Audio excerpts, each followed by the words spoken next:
கடவுளின் திரு உள்ளத்தை நிறைவேற்றுபவரே என் சகோதரரும் சகோதரியும் தாயும் அவர். மார்க்கு எழுதிய தூய நற்செய்தியிலிருந்து வாசகம். 3ஆம் அதிகாரம் 31 தொடக்கம் 35 வரையிலான வசனங்கள். அக்காலத்தில் இயேசுவின் தாயும் சகோதரரும் வந்து வெளியே நின்று கொண்டு அவரை வர சொல்லி ஆள் அனுப்பினார்கள்.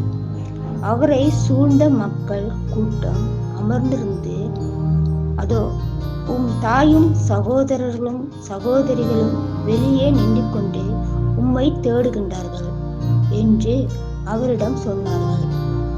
அவர் அவர்களை பார்த்து, என் தாயும் என் சகோதரர்களும் யார் என்று கேட்டு தம்மை சூழ்ந்து அமர்ந்திருந்தவர்களை சுற்றி பார்த்து, இதோ என் தாயும் என் சகோதரர்களும் இவர்களே.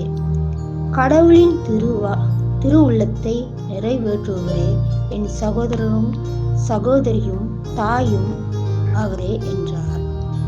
இது ஆண்டவர் வழங்கும் அருள்வாக்கு.